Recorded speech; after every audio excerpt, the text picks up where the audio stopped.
puisse faire quelque chose par sa grâce. L'entendre dire, aider et donner, doit croire à sa parole.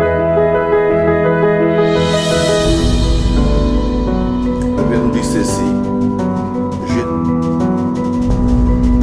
Les mains à quelqu'un malade et c'est par croire à ses voir sa manifestation. Parents et donc les sont tels. Tu dois commencer par croire qu'ils font ce que vous comprenez. Surtout ce que je souhaite commence à grand.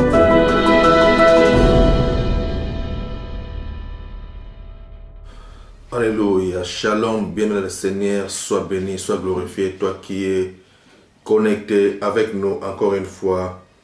Nous allons partager un verset aujourd'hui comme d'habitude.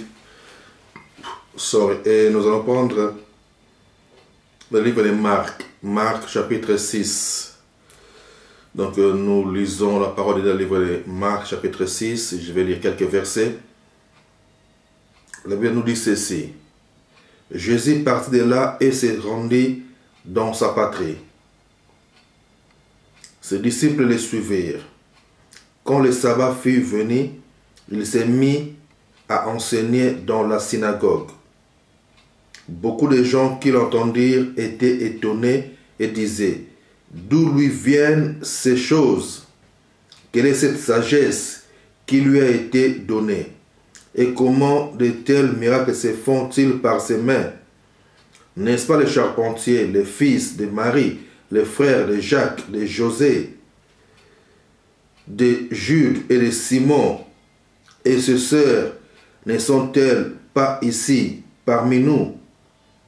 Et il était pour eux une occasion de chute. Mais Jésus leur dit, un prophète n'est méprisé que dans sa patrie, parmi ses parents et dans sa maison.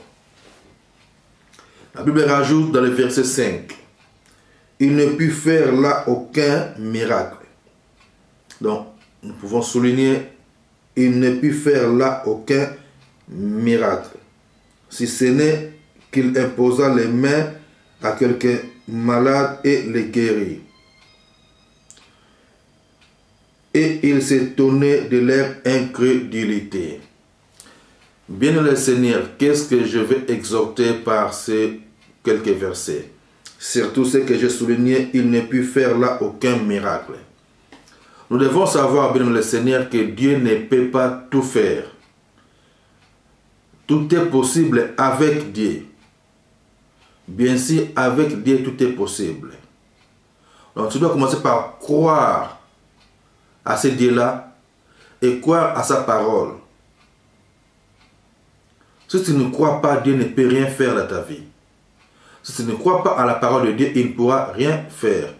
Alors, lorsqu'une personne, lorsque l'homme de Dieu ou un serviteur de Dieu prie pour vous, ce qu'on vous demande, c'est juste de croire à la puissance de Dieu, de croire à la parole de Dieu, de croire que Dieu écoute la prière et exauce à la prière. Donc, sans la foi, on ne peut pas lui être agréable. Sans la foi, Dieu ne peut pas non plus faire quelque chose.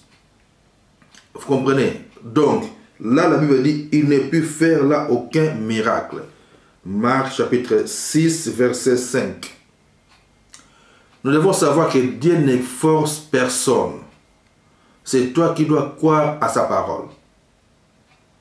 Car il est la parole. La Bible dit, au commencement était la parole. Et la parole a été faite chair. La parole est venue vers nous. Et Dieu veut que nous aussi nous puissions devenir un avec cette parole. Nous devons marcher en accord avec sa parole. Comme Pierre avait dit, c'est ta parole, je vais marcher. Il avait marché sur les eaux, sur la parole de Jésus. Donc, nous devons commencer par croire à sa parole, si nous voulons voir sa manifestation. Si nous voulons voir la manifestation de sa puissance, nous devons commencer par croire. Donc, Dieu ne peut rien faire si tu ne crois pas. À moins qu'il te fait sa miséricorde, à moins qu'il te fasse sa miséricorde. qu'il puisse faire quelque chose par sa grâce. Mais quand on commence à rentrer dans la vie chrétienne, on commence à vivre en tant que chrétien, ce qu'on demande, c'est de croire à la parole de Dieu. Ce qu'on demande, c'est d'avoir la foi. Donc Judas Iscariote était avec Jésus. Mais il avait toujours fonctionné avec l'esprit de l'ennemi. Vous comprenez? C'est pour ça que Jésus ne pouvait pas le changer. Parce qu'il avait en lui cet esprit mauvais qu'il fonctionnait avec. Malgré qu'il était serviteur, malgré qu'il était disciple, malgré qu'il était apôtre. Vous comprenez? Mais il avait en lui un esprit mauvais qui fonctionnait avec. Donc Jésus ne pouvait pas changer, parce qu'il était incrédule et il ne croyait pas. C'est pareil aussi ici, comme on vient de lire, il ne put faire là aucun miracle. C'est Marc chapitre 6, verset 5. Il ne put faire là aucun miracle. Et dans le verset 6, il dit, la Bible dit, et il s'étonnait de leur incrédulité.